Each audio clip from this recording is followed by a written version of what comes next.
Nagsimula ang pelikula sa isang lalaking nagngangalang Teddy Morales na makikitang mabilis na nagmamaneho ng isang ninakaw na sasakyan ng pulis sa isang highway sa Nevada.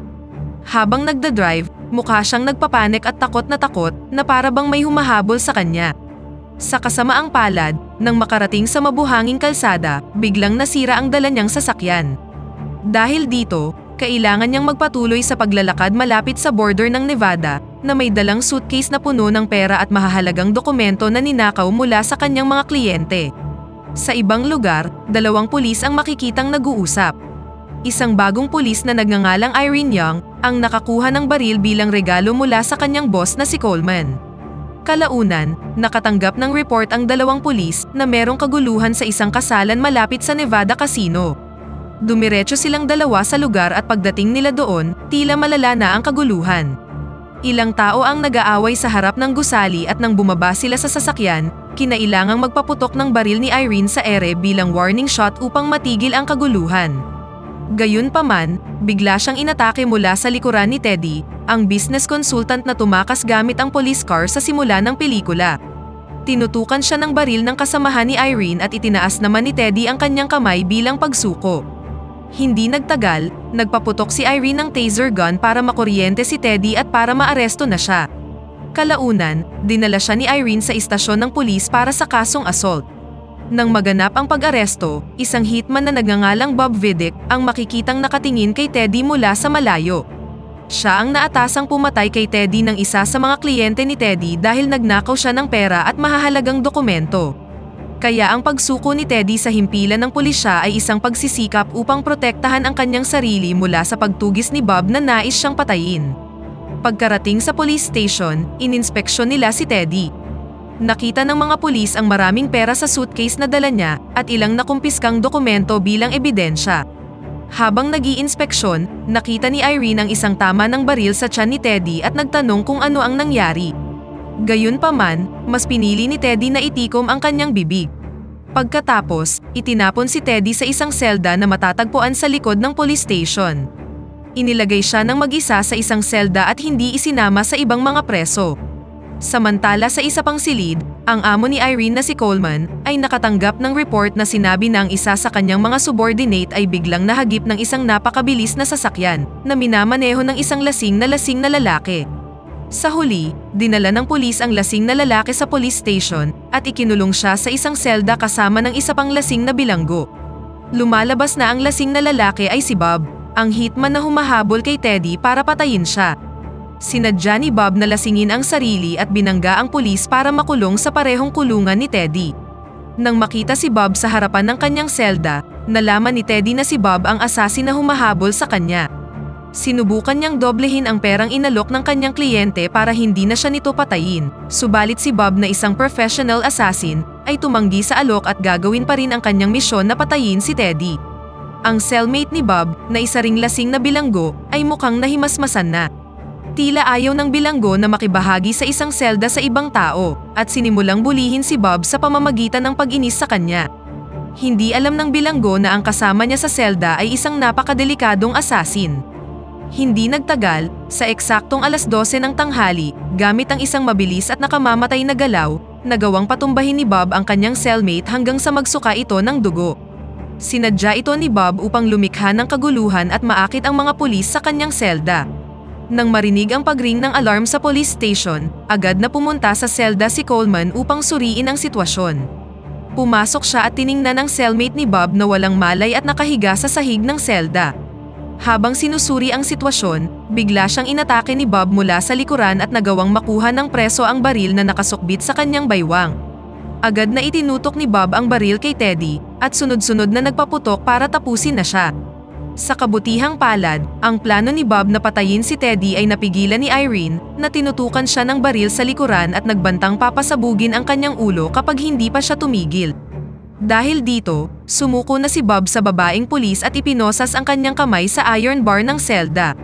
Pagkatapos, tinulungan ni Irene si Coleman at ang bilanggong nasa parehong selda ni Bob upang dalhin sila sa treatment room ng istasyon. Nagmamadaling bumalik si Irene sa selda at kinwestiyon sina Bob at Teddy. Noong una, pareho silang hindi nagsasalita, Ngunit nang magbanta si Irene na ilalagay si Teddy sa parehong silid ni Bob, napilitan ng magsalita si Teddy. Mula sa kanyang pag-amin, napag-alaman na si Teddy ay isang accountant kung saan ang karamihan sa kanyang mga kliyente ay mayayaman, mga opisyal, at miyembro ng mafia. Gayunpaman, gumawa siya ng maraming pandaraya at itinakbo ang mahahalagang asset at pera na pagmamay-ari ng kanyang mga kliyente. Kaya naman, tinatarget na siya ngayon ng maraming assassin. Idinagdag pa ni Teddy na bago siya nakulong sa kasalukuyang lugar, isinuko niya ang kanyang sarili sa police station sa Nevada. Gayunpaman, ilang tiwaling pulis ang dinala siya sa disyerto ng Nevada at balak siyang patayin ng mga ito, dahil pakay rin nilang kunin ang ninakaw na pera na kinuha niya mula sa kanyang mga kliyente. Sa kabutihang palad, nang malapit na siyang patayin, dumating ang ilang FBI agent at naganap ang shootout sa pagitan ng mga tiwaling pulis ng Nevada at ng FBI. Sa kritikal na sitwasyon, nagawa niyang makatakas sakay ng police car at ang kanyang pagtakas ay nangyari sa simula ng pelikula. Tinawagan ni Irene ang kapwa niya pulis na nagsilbi sa border ng Nevada, si Dina Jackson, upang kumpirmahin ang kwento ni Teddy. Gayunpaman, hindi alam ni Irene na ang babaeng detective ay isa sa mga tiwaling pulis na tinutugis si Teddy. Kaya nang magtanong si Irene tungkol sa kaso ng pamamaril, nagsinungaling si Detective Dina. Kasunod nito, hiniling ni Irene sa isa sa kanyang mga kasamahan na tingnan ang profile ni Bob sa database ng pulisya. Bilang karagdagan sa profile ni Bob bilang isang hitman, nakita ng opisyal ang profile ng isa pang assassin na nagngangalang Anthony na lumitaw sa screen ng computer. Nabunyag na si Anthony ay isang sadistang baliw na kilala sa pagpatay ng kanyang mga target sa malupit na paraan. Kasabay nito, makikita ang isang balloon delivery guy na pumasok sa police station. Sa kasamaang palad, huli na ang lahat bago pa ma-realize ng opisyal na ang delivery guy na nakatayo sa kanyang harapan ay si Anthony, ang assassin na lumabas sa screen ng computer. Sa hindi inaasahang pagkakataon, agad na binaril ni Anthony ang mukha ng pulis at makalipas ang isang segundo, isa pang pulis ang pinatay niya on the spot. Pinaputukan niya ang lahat ng mga nagpakitang pulis, at wala silang kalaban-laban kay Anthony na parang si Cardo Dalisay kung umasinta. Hindi nagtagal, pumasok si Irene sa silid at binalaan si Anthony na ibaba ang kanyang baril. Gayunpaman, agad na nagpaulan ng bala si Anthony sa babaeng opisyal, kaya agad na pumasok si Irene sa selda ng bilangguan at isinara ang pinto para magtago. Sa prison cell, nakulong si Irene kasama sina Bob at Teddy. Lumalabas na bulletproof ang nakasaradong pinto ng kulungan.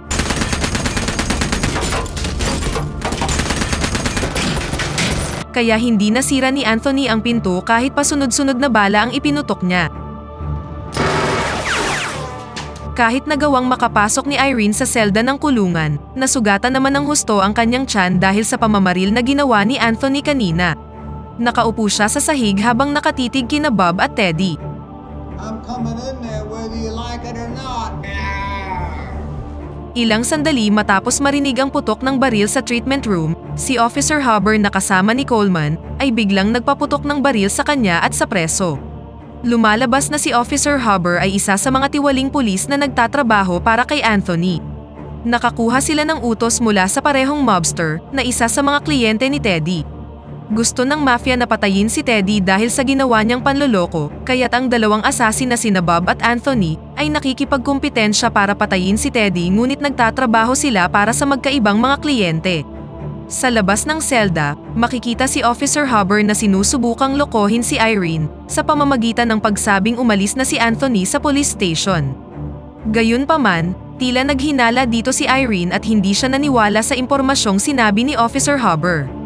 Sa huli, nagalit si Officer Huber, sinigawan si Irene at pagkatapos ay iniwan na ang babae. Gamit ang isang ideya, balak ni na Anthony at Officer Huber na basagin ang pader na konektado sa selda kung saan nakakulong si Teddy. Makikita silang nagbabasa ng police station plan at sinimulan ng basagin ang pader. Nagkaroon ng kalabog mula sa labas ng selda kung saan nagawa ni Officer Huber na mabutas ang dingding.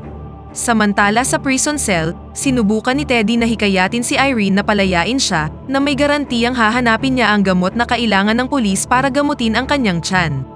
Dahil wala nang ibang choice, ibinigay na sa kanya ni Irene ang susi ng pinto ng selda at pati na rin ang baril upang maprotektahan ni Teddy ang sarili mula kay Anthony.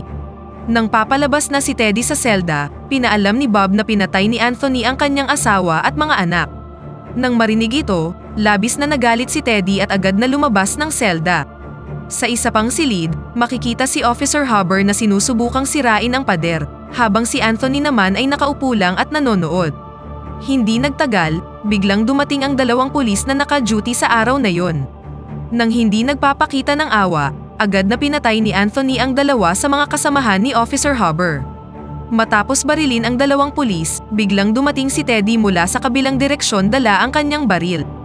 Patuloy na hinabol ni Teddy sina Anthony at Officer Hubbard na tumakbo para magtago sa ibang silid. Nang marinig ang putok ng baril, na-realize ni Irene na nagsinungaling si Teddy sa kanya. Kaya naman, napilitan siyang palayain si Bob na kasama pa rin niya sa selda. Sa loob ng madilim na police station, makikita si Hubbard na tumatakbo at sinusubukang magtago mula sa pagtugis ni Teddy. Sa kasamaang palad, nahuli siya ni Bob. Mabilis na kinuha ni Bob ang baril ng opisyal at binaril si Hubbard sa binti ng maraming beses. Pagkatapos, biglang dumating si Anthony at isang laban ang naganap sa pagitan ng dalawang asasin.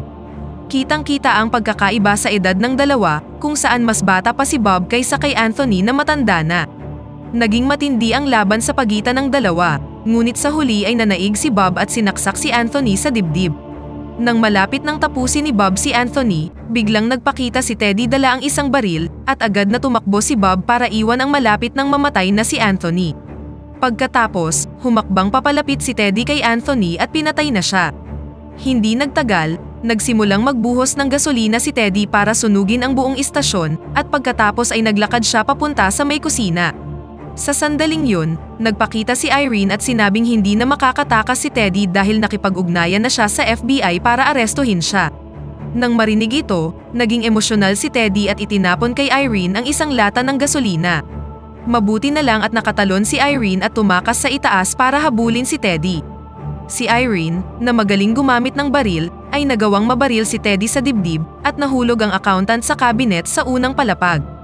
Gayunpaman, nang pumunta si Irene sa ibaba upang tingnan ang kalagayan ni Teddy, biglang dumating ang tiwaling pulis na si Detective Dina at binaril siya. Nagharap ang dalawang babaeng pulis kung saan nakasandal si Irene sa may lamesa at nakatayo naman sa harap niya si Detective Dina. Gamit ang rifle na nakatutok kay Irene, handa nang magpaputok si Detective Dina upang patayin siya. Sa kabutihang palad, nagpakita si Bob upang iligtas si Irene at binaril kaagad ang babaeng detective. Pagkatapos, lumapit si Bob kay Teddy na hindi na nakakagalaw at ipinagpatuloy ang kanyang misyon na tapusin si Teddy sa pamamagitan ng pagbaril sa kawawang lalaki ng 2 beses.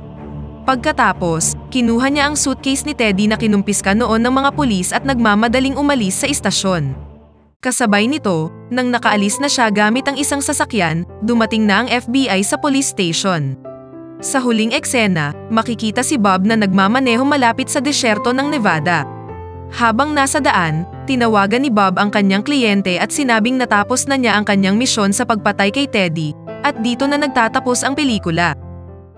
Pakipindot naman ang like button kung nagustuhan mo ang pelikula at kung hindi naman, pindutin mo ng 2 beses ang dislike button para lang makasiguro.